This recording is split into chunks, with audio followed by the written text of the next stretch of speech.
Paper leaks. जो paper leak हैं a result, एक परिणाम ऑफ कैप्चर।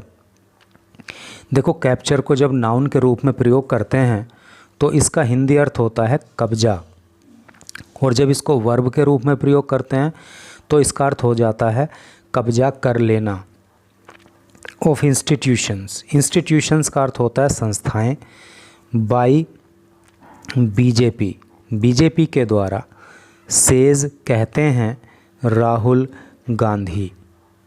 तो क्या टोटल का अर्थ हो रहा है कि राहुल गांधी कहते हैं कि बीजेपी के द्वारा जो संस्थाओं पर कब्जा कर लिया गया है उसी का परिणाम ये पेपर लीक हैं।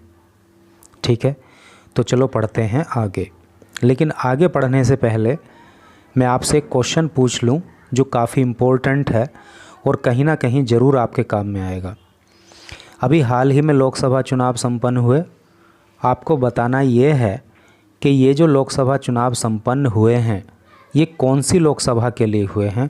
ये 15वीं लोकसभा के लिए हुए हैं, या फिर ये 16वीं लोकसभा के लिए हुए हैं, या फिर ये 18वीं लोकसभा के लिए हुए हैं, या फिर ये 19वीं लोकसभा के लिए हुए हैं।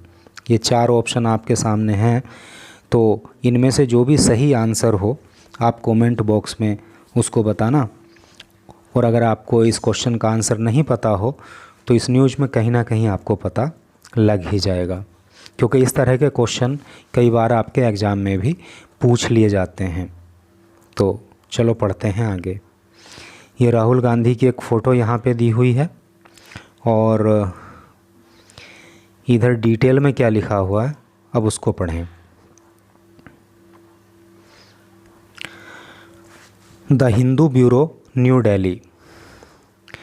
कॉलिंग पेपर लीक्स, कॉल करते हुए, कहते हुए पेपर लीक्स, पेपर लीक को an anti national act. Anti national act का मतलब क्या है? देश विरोधी कार्य। देखो, एक्ट का मतलब क्या होता है? कार्य। तो पेपर लीक को देश विरोधी कार्य कहते हुए कांग्रेस लीडर राहुल गांधी, कांग्रेस के नेता राहुल गांधी ने ऑन थर्सडे को माउंटेड। देखिए, माउंट का जो हिंदी अर्थ होता है वो होता है चढ़ना, बढ़ना या फिर मंडना। ये स्केदिंग अटैक, स्केदिंग का जो हिंदी अर्थ होता है वो होता है तीखा या फिर सख्त या फिर हानिकारक। अटैक का अर्थ होता है हमला। तो राहुल गांधी ने एक तीखा हमला बोला on the Narendra Modi government, Narendra Modi सरकार पर, ओवर को लेकर के। किस बात पर बोला? द एलिज्ड, एलिज्ड का मतलब होता है कथित या आरोपित। इरेगुलरिटीज़, इरेगुलरिटीज़ का हिंदी अर्थ होता है अनियमितताएं। In the national eligibility cum entrance test, अर्थात नीट। तो नीट की परीक्षा में जो अनियमितताएं पाई गई उसके लिए एंड और किस लिए जो है, और किस लिए हमला बोला? एंड और कैंसिलेशन। कैंसिलेशन का अर्थ होता है रद्द हो कर दिए जाना या रद्द हो जाना of the national eligibility test, अर्थात नेट। अभी नीट का मामला तो चल ही रहा था, उसी के चलते अभी आपको पता है कि नेट की परीक्षा भी रद्द हुई है। तो नेट की परीक्षा को रद्द किए जाने को लेकर के और नीट की परीक्षा में अनियमितताएं पाए जाने को लेकर के राहुल गांधी ने नरेंद्र मोदी की सरकार पर तीखा हमला बोला और पेपर लीक मामले को उन्होंने देश विरोधी कार्य बताया। Mister Gandhi said, mister Gandhi ने कहा पेपर लीक्स, कि जो पेपर लीक हैं वर्थ है या रिज़ल्ट, एक परिणाम ऑफ द कैप्चर, कब्जा कर लिए जाने का, ऑफ एजुकेशन इंस्टीट्यूशंस, शिक्षण संस्थाओं पर, बाय द बीजेपी, बीजेपी के द्वारा, एंड इट्स पेरेंट ऑर्गेनाइजेशन। देखो, पेरेंट ऑर्गेनाइजेशन का हिंदी अर्थ होता है क्या बोलते हैं उसको? मूल संगठन। ठीक है, ये इसका अर्थ होता है। पेरेंट ऑर्गेनाइजेशन मतलब मूल संगठन। तो कहने का मतलब यह है कि राहुल गांधी ने ये कहा कि जो ये पेपर लीक है वो बीजेपी और बीजेपी के मूल संगठन के द्वारा शिक्षण संस्थाओं पर कब्जा कर लेने का परिणाम है। And until it is not reversed. Reverse का क्या मतलब होता है? वापस करना। और जब तक इसको वापस नहीं किया जाएगा, अनटिल का मतलब होता है जब तक नहीं, इट विल कॉन्टिन्यू, तो ये कॉन्टिन्यू रहेगा, ये जारी रहेगा। वापस नहीं किया जाएगा मतलब जब तक बीजेपी सरकार को नहीं हटाया जाएगा तब तक ये पेपर लीक का जो मामला है वो जारी रहेगा, ऐसा राहुल गांधी ने कहा।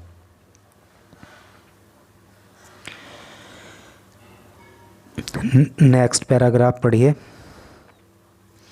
एड्रेसिंग ए प्रेस कॉन्फ्रेंस। एड्रेस का मतलब होता है संबोधित करना।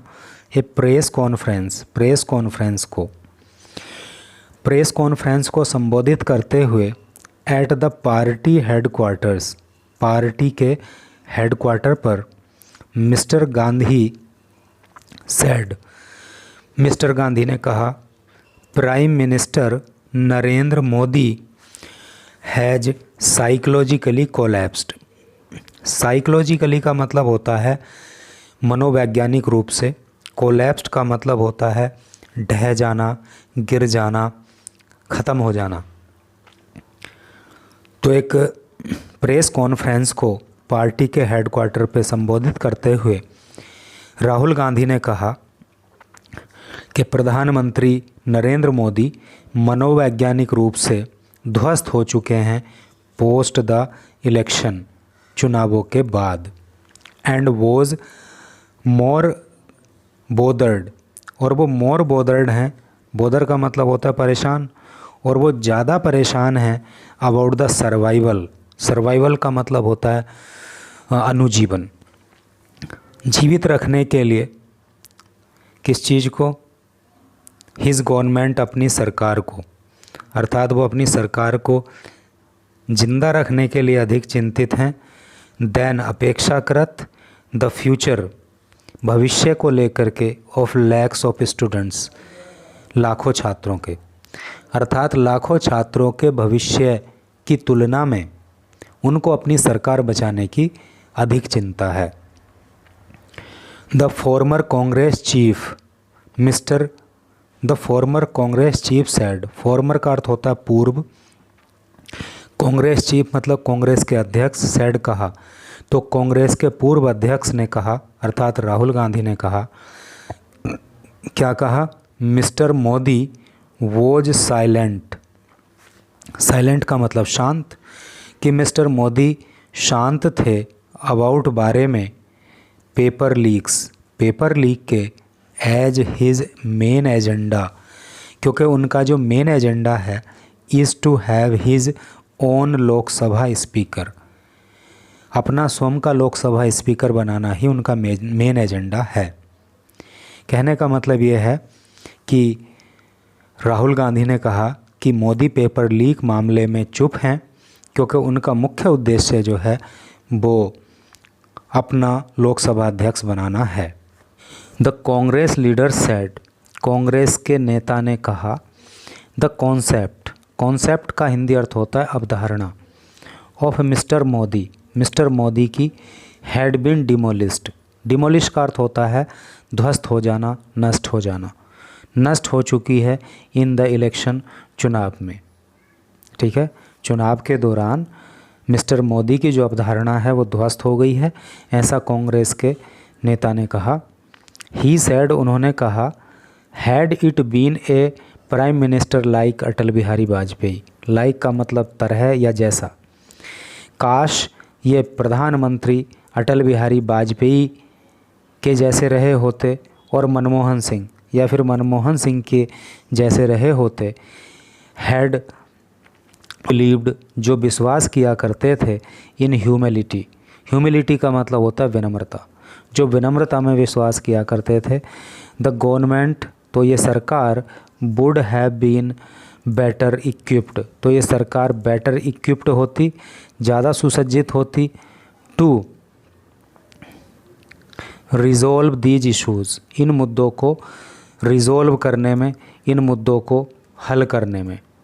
कहने का मतलब यह है कि राहुल गांधी का कहना है कि प्रधानमंत्री मोदी अगर प्रधानमंत्री अटल बिहारी वाजपेयी की तरह होते, अगर वो मनमोहन सिंह की तरह होते, तो इस तरह के जो ये मुद्दे हैं पेपर लीक वगैरह के, तो इनको सुलझाने में सरकार ज़्यादा मजबूत रही होती। ही अर्थात मिस्टर मोदी, देखिए ब्रैकेट में मिस्टर मोदी लिख दिया है क्योंकि दो लोगों के बीच की बात चल रही है, कभी राहुल गांधी का नाम आ रहा है, कभी मोदी का आ रहा है, तो दोनों ही मेल हैं, दोनों के लिए ही वर्ड का यूज होना है, तो क्लियर करने के लिए उन्होंने ब्रैकेट में मोदी लिख दिया, अर्थात मोदी के लिए ये ही यहाँ पे यूज हुआ है। ही अर्थात मोदी विल स्ट्रगल, मोदी संघर्ष करेंगे, टू रन ए गवर्नमेंट, एक सरकार चलाने के लिए, लाइक दिस, इस तरह से, एज हिज आइडिया, क्योंकि उनका जो आइडिया है, जो उनका विचार है, ऑफ रनिंग द गवर्नमेंट, सरकार चलाने का, is to generate fear, generate का मतलब होता है पैदा करना, फियर भय, अमंग बीच में, पीपल लोगों के, तो क्योंकि उनका जो विचार है ना, तो वो लोगों के बीच में भय उत्पन्न करना है, इसलिए उन्हें सरकार चलाने में बहुत संघर्ष करना होगा। नाउ अब पीपल लोग आर हैं नॉट स्केयर्ड, स्केयर का मतलब होता है डरना, डरे हुए होना, अब लोग डरे हुए नहीं हैं, ऑफ हिम, उनसे, एज द बेसिक कॉन्सेप्ट, क्योंकि जो उनका बेसिक, जो मूल कॉन्सेप्ट है, जो उनकी मूल अवधारणा है, किसकी, मोदी की, हैज़ बीन डिस्ट्रॉयड, वो डिस्ट्रॉय हो गई है, वो नष्ट हो गई है, इन दिस इलेक्शन, इस चुनाव में, मिस्टर गांधी सेड, ऐसा मिस्टर गांधी ने कहा।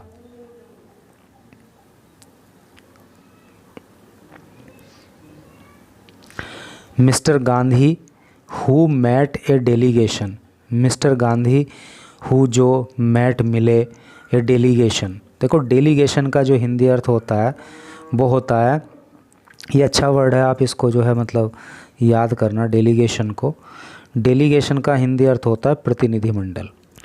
तो mister Gandhi met a delegation, mister Gandhi एक प्रतिनिधिमंडल से मिले, ऑफ नीट, नीट के, of NEET aspirant, NEET aspirants के, देखो एस्पिरेंट का हिंदी अर्थ होता है आकांक्षी, तो जो नीट के आकांक्षी हैं, अर्थात जो नीट की परीक्षा को पास करना चाहते थे, तो उन छात्रों के प्रतिनिधिमंडल से राहुल गांधी मिले ऑन थर्सडे को, सैड कहा, द ओपोजिशन, की जो ओपोजिशन है, जो विपक्ष है, विल रेज, वो उठाएगा, रेज का मतलब उठाना, द इशू, मुद्दे को, इन द फर्स्ट सेशन, पहले ही सत्र में, ऑफ 18th लोकसभा, कौन सी लोकसभा, 18th लोकसभा, हमने शुरू में आपसे पूछा था ना कौन सी लोकसभा है ये, तो ये है 18th लोकसभा, 18वीं लोकसभा में इस मुद्दे को उठाएगा, that will begin on June 24, जो कि